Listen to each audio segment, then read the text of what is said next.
the show, and tonight we're on the panel. We're going to bring our Buffalo Sabres team on. Got three guys. They've just launched a new show here on the Hockey Writers, and we got to see what's going on in Buffalo because we think there's a lot going on in Columbus. There's a lot going on in Buffalo right now. They didn't even play hockey for a while, so we want to get caught up with them. So let's introduce the panel to you. First off, we're going to have Brandon Seltenrich join us. Hello, Brandon. Welcome to the panel. Hi, Mark. How's it going? I am well, thank you. Appreciate you jumping on. Next is Jordan Jacklin, one of our Sabres writers here at the Hockey Writers. Hello, Jordan. Sorry about that. Technology gets the best of all of us, but no, Jordan, thank you so much. Yeah, really. Absolutely. And finally, one of our lead guys with the Sabres, Tom Pepper, joining us. Hello, Tom. Hey, how are you? I am well, thank you, and appreciate all three of you joining us tonight. And boy, I was just talking to Brian. There's just so much going on in Columbus. There's so much going on in Buffalo right now. So, Brandon, I'm going to start with you on this one. Just Sure. COVID. A lot of the players, a lot of good players, ended up having to go on the COVID list, so they weren't able to play games for a while. Quite a crazy scene with what happened after that Devils game, but they finally got back. They played a couple games against the Islanders. Again, from my outsider's point of view, they looked rusty. I know the Islanders, you have to give them their due, but just what do you make of the two games against the Islanders coming off of that long break? Just how much did COVID really have an effect? Rust is just, what do you make of the two games for them? Right. Yeah, I think I think it's a completely valid excuse to say that COVID had a little bit of an effect. And something that convinced me more of that was I saw the Minnesota Wild also lost 4-0 to the LA Kings, a team that they're probably better than right coming off the COVID break. So although the Islanders are a better team than the Kings, and I thought the Sabres were right up there with them and could, at least split the series, I think it played a part because, you didn't have everybody back for game one, and then still in game two, you were missing a couple of players. Ristolainen being out obviously was, a big detriment to the team, and they did look rusty. It looked like they came out and played well in the first half of the first game, and then as the periods went on, they just, they lost energy. They came out flat-footed, and of course, infamously didn't record a shot in the third period of the first game on Monday. So I think it played, some kind of role. I'm hoping that they can turn it around for their games this week, but some of it also, the blame has to be put on the players as well. Eichel in particular, I think he did not play well at all in the two games, and he's a guy who's got to lead that team. So that's what I would say about that. Jordan, what is your take on the first couple games after the kind of the shutdown there? I mean, to simply put it, the team just hasn't looked good. Like, the Sabres went shotless in a period for the first time since 2011. They only had 3 shots on goal in the second period in last night's game. They just can't generate any offense throughout their 4 lines. They actually ranked bottom 4 in the league in various metrics, such as expected goals for and expected goals against, since dating back to January 25th. This is just a team that isn't generating any scoring chances, and their shooting percentage for guys like Jack Eichel, Taylor Hall, and Jeff Skinner is at an all-time low. So just bad luck and a mix of lack of talent in their bottom 6 as well. Interesting. Tom, what do you say? Yeah, so I was expecting them obviously to come out a lot slower after this COVID break, and they were missing 5 of their key players, their top defensive pairing. And they actually came out that first game, especially the first period, they came out a lot stronger than I was expecting. They were actually putting on a lot of pressure with a lot of players coming up from the Rochester Americans, which I thought was it surprised me. But then obviously that didn't last very long, and it just period went by, and it got worse and worse. Then you get to the third period, no shots on goal. Next game, same thing. Just not a great showing. But I've been speaking to some people on Twitter about this. I would not be judging the Sabres' potential on these 2 games against the Islanders. These guys have been off the ice, haven't played a game in more than 2 weeks. They're coming back, missing a bunch of their main key players, their top defensive pairing. That's a big loss. This is not a series that we should be judging the Sabres on. And you look at how they were playing before the break. This is, I'm sure we'll talk about this a lot more. I won't get too into it now, but they've been very inconsistent. So again, you could see it with the 2 games, the inconsistency between periods. They're so on and off all the time. But yeah, when you're down players, you're off 2 weeks. I'm not judging. I'm not putting too much judgment on these 2 games. Understood on that one. So Jordan, we'll go to you on this one. So outside of the 2 games, like Tom mentioned here, it seems that the offensive consistency has just been so hard to find for this team. So if you had a say in it, what would you do to the offense? Like maybe lines wise, what adjustments would you make? Like there's some talent there, obviously. And when things are going right on an individual talent level, they can score some goals. But how do they get to a consistent point, Jordan? Well, that's a great question, Mark. And they did try this last game, but I would permanently be putting Jeff Skinner on a line with Jack Eichel. They've now put Victor Olofsson and Tage Thompson up there and moved Skinner back down to the team's 4th line with Riley Sheahan and Rasmus Asplund. But ultimately, Jeff Skinner was a 40-goal scorer playing next to Jack Eichel. I do think he still has some of that left in him. And Taylor Hall, for me, should be playing on the team's 2nd line with Eric Staal. I think there could be a good fit there. And they need to juggle it up. They need to figure out the best scoring combinations for all of these lines. That 3rd line with Cody Eakin just hasn't really looked that good right now. And they need a guy like Dylan Cousins to be playing good as well. So ultimately, they just need to try to change the lineup until they can get something going. Tom, what would you do? This is really interesting because I don't think this is Kruger's fault or the line's fault. It's just you've got Eichel, Hall, and Skinner here, and Eichel and Hall are both shooting under 5%.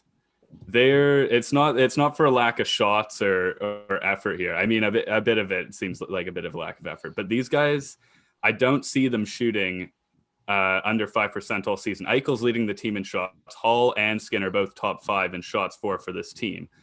I don't know what it's going to take to really wake them up. But it's really strange. I don't think I've seen players like this with such bad puck luck before. The amount of posts they hit, just missing wide. It's an interesting question if there's anything they could do with the lines. I mean, they tried Skinner on the 1st line, and he ended up by the end of the game he was back down on the 4th line. But it's really I don't know what you do. He's tried a few things. He moved Hall down to the 2nd line, and it's not working. They're getting shots, it's not going in. So I think honestly you got to give them a few more games, and if it really doesn't work out here, you got to do a massive shakeup because it's almost as if these players are under a curse right now. Mm-hmm. Brandon, you get the final word on this. What do you think of the offense, the lines, any tweaking, things like that? Right. Yeah. We can say it's bad puck luck, which I totally agree. There's been some of that, but what it really comes down to is you got to finish on the grade A opportunities that you get. Olofsson has had a couple open, wide open nets. And although he is leading the team in goals, you'd like to see him putting the puck in at even strength and not just on a power play, although it is a nice addition that their power play is so lethal this year. But they really need that even strength consistency. And I think that comes with line consistency. I would say Hall, Eichel, Olofsson, Skinner, Staal, Reinhart, and then on the back end have Dahlin and Ristolainen and fill in the rest. Your best players need to be playing the most minutes every night. Now, granted, Eichel has played, I've been very critical of him. I think he hasn't played very well at all in a lot of the games this year. But if your best players are out there, it really increases your chances of playing. Don't put Cody Eakin out there in overtime. Even if he can win a draw, put Eichel out there for the draw. You need to be putting your best players on the ice. Good stuff, guys. So Tom, we'll start with you for question number 3 here. And when I saw that the Sabres signed Eric Staal and Taylor Hall came in, regardless, they came in, I thought that at least that would be a good thing for them to put some good players around Jack Eichel and others. But boy, they're still struggling. So just can you give everybody the sense from your point of view, from what you've seen from those 2 new additions specifically? How has the fit been, and maybe why haven't they been able to take off the way that many expected to? Yeah, so it's interesting. I'll start with Staal first. He started the season pretty slow, and a lot of people were starting to get upset and restless about this trade and if this was going to work out, if Staal should be on the 2nd line still. And he kind of started to prove his way the past few games, not the last 3 or so. Just before the COVID break, he was starting to heat up. He was starting to put some points up, and I think it's I don't really know. It's just the inconsistency again with a lot of these players. But one of the big plus sides that I've kind of witnessed with Eric Staal was him coming in and kind of mentoring this team who has a lot of players who've never been to the playoffs, and one in particular, Dylan Cousins, is coming in, and he's actually been playing. He's really blended into the NHL well, and I think that has a lot to do. They've got him sitting next to Eric Staal in the locker room. He's on a line with Staal, and so I think this is a good addition for now, at least. And in terms of Hall, it's he's really just not playing up to his normal standards. And I know this is a contract he signed because he wants to get a bigger deal. He just came here for 1 year. If he signs back or not, that's still to be determined. But the puck's not going in the net, and no matter how many opportunities you're giving him, he has to score these. So I don't know what you guys think on his play, but We'll go to Brandon. What do you think? Yeah, for Taylor Hall in specific, I would say, 9 points in 12 games doesn't look bad on paper, but then you see it's only 1 goal. And he really needs to be putting the puck in the net. Like, you need to have even strength goal scoring. Taylor Hall was supposed to be that guy. Now, whether he's playing with Eichel or Staal, I think they're two very good centers, and I think he should be able to produce with them putting the puck on his stick. For Eric Staal, like Tom said, he did come off to a slow start, but he has 5 points now, 3 of them goals, and I think he's been pretty decent. I think as far as I know we're going to cover some team culture stuff in the coming segments, but as far as for the team culture, I think they've been fantastic additions. Taylor Hall, you see taking accountability for his own play after last game, saying he hasn't been happy with the start that he's had. That's what you want to see. You want the guys to improve. Eric Staal had an intermission interview. It was either last game or the game before against the Islanders, where he said, they were down 2-0 after the first both games rather. And Eric Staal said, it doesn't matter what the score is. We can't worry about that. We have to come in and play like it's a brand new game. And he seemed heated, and that's what you want from a veteran guy like him, who has over 1,000 points and a Stanley Cup to his name. So I think they've been a great fit in that regard. And Jordan, you get the last word on Staal and Hall. Yeah, when looking at Taylor Hall throughout the season, he looked very good throughout the first 6 games, but now these last 6 games, he's actually been held without a point in 6 out of his last 8 games. He's only shooting 3% this season. Something just hasn't looked right there with him. He has no puck like right now, and you would think he would turn it around soon. The thing about Taylor Hall too is if he does continue to suck, at least the Sabres are getting the first overall pick this year. That's the whole deal with Taylor Hall. And then when you're looking at Eric Staal, he's far removed from his 40-goal campaign with the Minnesota Wild and his days with the Carolina Hurricanes. But I do think he's also a little bit snake bitten right now, and I think he'll be a solid 2C going down the stretch here for the Sabres. So fans, you heard it here first. If the Buffalo Sabres win the draft lottery, we all know why it happened. So heard it here first on the Hockey Writers Live. This is about 8:45. Just going to reset the show. If you're just joining us, I am your host, Mark Scheig, and we are joined by our Sabres panel. In fact, they have a new show called Sabres Scoop here. We've got plenty of new shows popping up here at the Hockey Writers. Brandon Seltenrich and Jordan Jacklin, Tom Pepper joining us tonight to talk about what all is going on in Buffalo. And Brandon, I'm going to start with you on this one. The goaltending situation. We've already made light of what's going on up front and a little bit on the defense, but Linus Ullmark, decent record, but I feel like that he's got a lot more to give, and I feel like Carter Hutton's really struggled. So just reset the state of the goaltending situation for us, and then where can there be some optimism in that department? Yeah, I think to start on a good note, I think there is some optimism in Linus Ullmark, kind of being given the reins to be the starter here. I mean, he has 7 games played right now. Hutton has 5. I would like to see that turn a little more in Ullmark's favor, because he does have 3 of the team's 4 wins. And I think a 263 goals against and a 912 save percentage, which, teeters on league average year to year, that 912 does. I think that's something to be very optimistic about. I think he's been exceptional in the close games that they've lost, a couple of 1 and 2 goal games. I think he's kept them in a lot of games. That being said, I think he's just becoming that capable starter, and I think he does need someone to relieve him a little bit. And unfortunately, it looks like Hutton isn't that guy, and hasn't been that guy for over a year now. A sub 900 save percentage just isn't going to cut it for a backup who needs to come in and play potentially just a little under half the games. So I don't think it's the main reason for their struggles or anything to be overly concerned about if Olmark continues a strong play, but it is a factor that's contributing right now. Well, Jordan, what do you make of the goaltending situation at the moment? Well, in my opinion, Linus Ullmark is a starter in this league. Now, I do think he would fit best in an actual tandem situation, like a 1A, 1B. And when you have Carter Hutton, who by various goaltending metrics is not even NHL caliber, there's a problem there. Now, one thing I do find interesting is league save percentage is at its lowest since the 06-07 season, which was famously, the first season since the NHL lockout. It's currently only at a 906 save percentage. So Linus Ullmark's 912 might not look that fantastic compared to years like 2015, but I do think he has been good for this year for the Sabres, and I do think Linus Ullmark is a starter in this league, and I need Carter Hudson to be better. And Tom, last word on the goaltending situation. Just like Jordan and Brandon said, I think Ullmark deserves to be the starter of this team. He's proven himself. He's come up with some big saves multiple times. He has had a few mess ups, such as the other night when he let in that goal against Pajot, which he really needed, and Sabres lost some momentum there.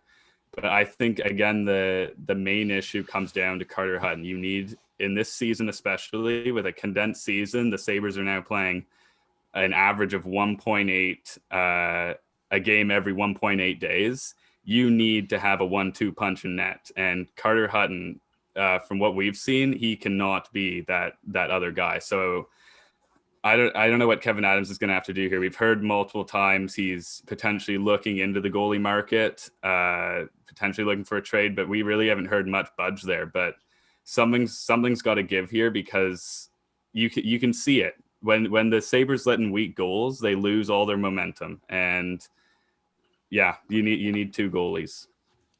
Yeah, I can tell you right now that Kevyn Adams should have Jarmo Kekalainen's phone number on speed dial if he's looking at the goalie market, because Jonas Korpisalo and Elvis Merzlikins are a 1A and a 1B, and you're not going to keep both for the long term. They've got to get rid of one of them. So if they need an option like that, that's certainly possible. And then I'll just add one thing about Ullmark too. I think I saw from an advanced standpoint, both Ullmark and Hutton were outside of the top 44 in expected save percentage. So that's something, if you look at it from an analytical standpoint, there's a lot of room for improvement. It'll be really interesting to see if they can both, kind of get the momentum going in that direction. So Jordan, the next question is going to be for you. I think this is going to be a very interesting topic, because I know a lot of Sabres fans are always clamoring about this, just the culture. I mean, you look at, what is it, 9 straight years that this team has not made the playoffs, the longest streak in the NHL right now. When Jason Botterill was there, the culture seemed like it was still a big issue. I guess the question here is, are you starting to see any sort of change to the positive with the new general manager and some new faces on board with the culture? Honestly, in my opinion, there have been very little changes since Ryan O'Reilly left. That's a guy that lost his passion playing as a member of this team. And just in my opinion, something isn't right. And people are going to blame Ralph Kruger, and they have. But the Sabres have had 5 head coaches in the past 8 years. At what point is it not the coach's fault, and it's just something that's there? And when you look at a guy like Jack Eichel, which is interesting talking to you, because Pierre-Luc Dubois obviously had that famous shift. Jack Eichel does not look like he wants to play here right now. And honestly, If it continues this way, I think Jack Eichel isn't going to be a member of this team next season, is how I would put it. Holy cow! That's a statement in itself, right there. Bringing the heat. Tom, are you going to bring as much heat? It's been pretty. You can just tell looking through Sabres Twitter. Fans are miserable right now. There was a lot of hope going into the season. You saw the reaction when they got Taylor Hall. Everyone, even outside of Sabres fans, everyone was so excited for Buffalo, going crazy, and they come in, and here we are again in last place in the division now. this is, you got to feel for these Sabres fans who have been rooting for this team for, if they don't make the playoffs this year, they tie the longest postseason drought in history. This is embarrassing for the franchise. And yeah, it reflects. You can see when I talk to fans on Twitter, I don't know what to say here. This team needs some spark. They need to cheer up because the fans are not having it. I don't know the last time I saw a fan say something positive on Twitter. Yeah, it's not in a good spot, and it's unfortunate because there was so much hope coming into the season. But season's still young. 44 games left. We'll see if they can turn it around, and maybe Buffalo can get a bit more happiness out of this year. And Brandon, you get the final word on the state of the culture. Yeah, it's now been a decade since the new owner back in 2011, Terry and Kim Pagula, but Terry said he called Buffalo hockey heaven, and he said that the only reason for existence of this team moving forward was going to be to win the Stanley Cup. That's now been a decade, and they have nothing to show for it. And they have gone through, you didn't expect anything really until 2015. Okay, we're going through a full, not just a retool, but a rebuild. We got to get the right pieces in place. They tried a lot of things, put all their money into scouting. They put all their money into big players and contracts, and it just hasn't worked. You had a team with, Evander Kane, Ryan O'Reilly, and Robin Lehner on it and bottomed out. You had a season where you had Eichel have a point per game and Skinner scored 40 goals and you bottomed out. You had a first overall pick in Dahlin and you bottomed out. So is it the players or is it the culture? I don't know. A lot of players there seem to say that Ralph Kruger has really done a lot for that culture. And I'd like to believe that, but it's hard to believe it sometimes when you see that just the product that's on the ice is constantly uninspired. And like Jordan said, it looks like they just don't want to be there. Very interesting to see where this all goes for sure.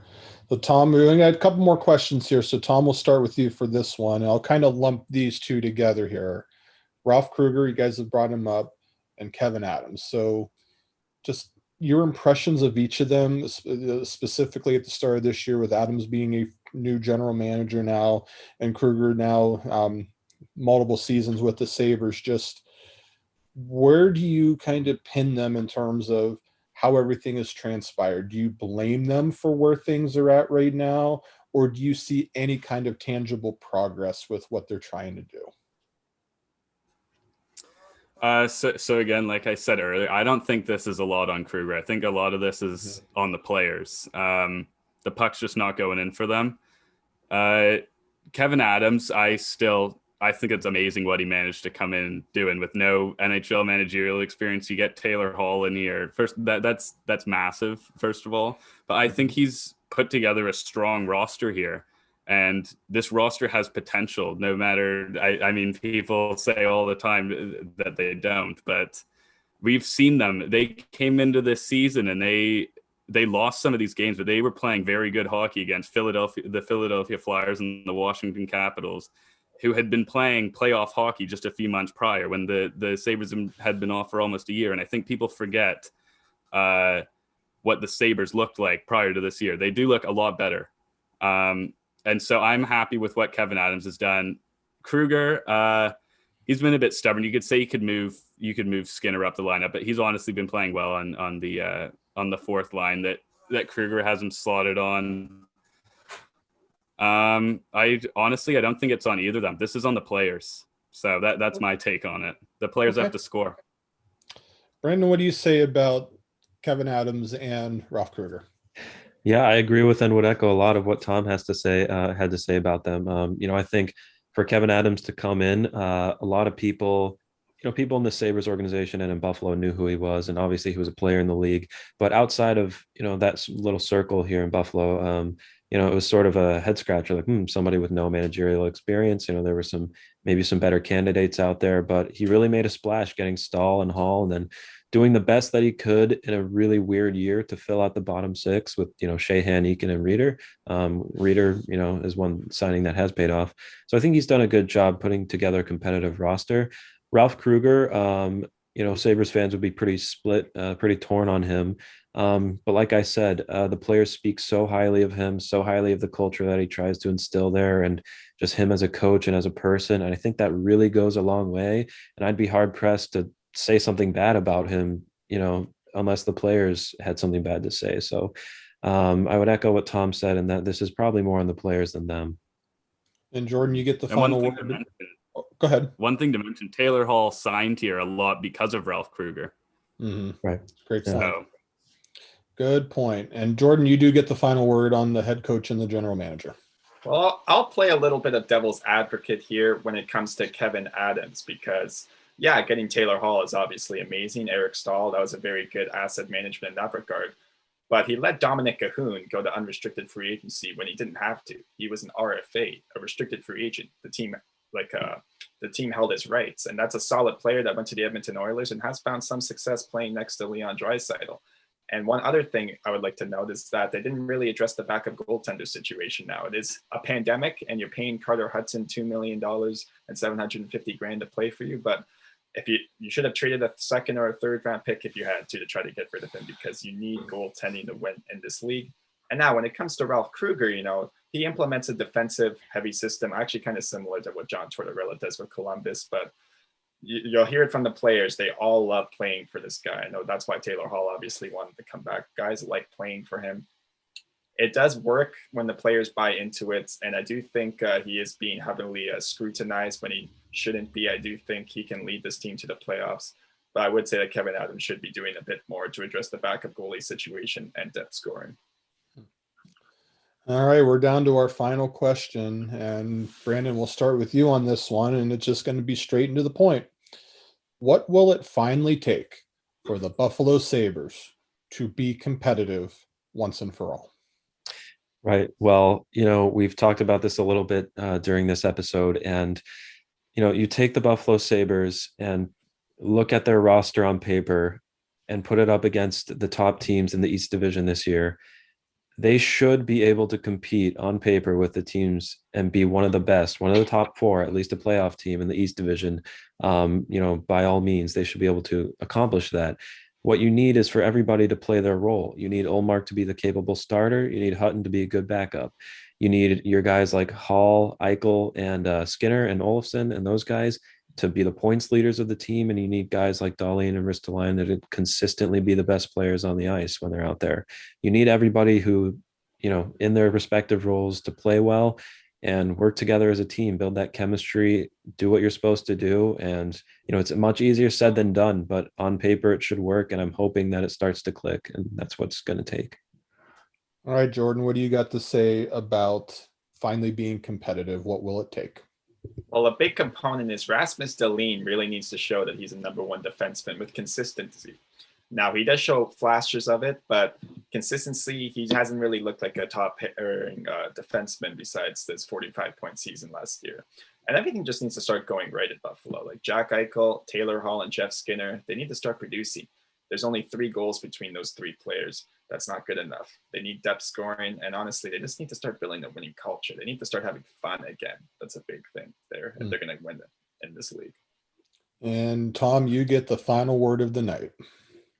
I like what Brendan said. Everyone's got to play their role. You have a very strong roster here, but the guys aren't getting it done. They might be getting a ton of opportunities. We talk about bad puck luck a lot.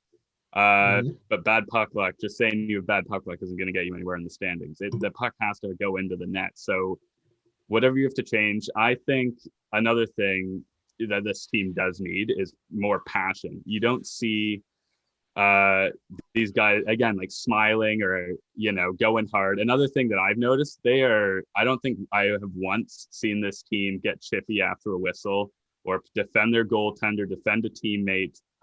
And I find that interesting because you watch other games and half the plays after the whistle, everyone's scrambling in front of the net. The Sabres need I don't know what word to use for this. They just need to start being more passionate about their game, and they need to get the puck in the net. That's about all I gotta say. They have the roster, they have the pieces there, but they have to execute. I guess just how bad do they want it? I mean, I've watched enough Buffalo over the years to know that when things go bad, it seems like that it just goes so far south. like it's an avalanche that they can't stop.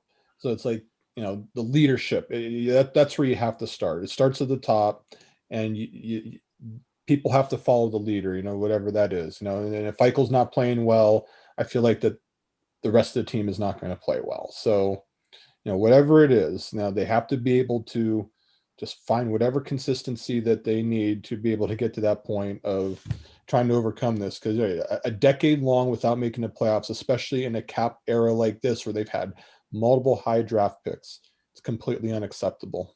And there might come a point soon where they might have to tear it down. So see where it goes. Brandon, Jordan, Tom, we really appreciate you taking the time to join us on this Wednesday night and to reset the Buffalo Sabres situation.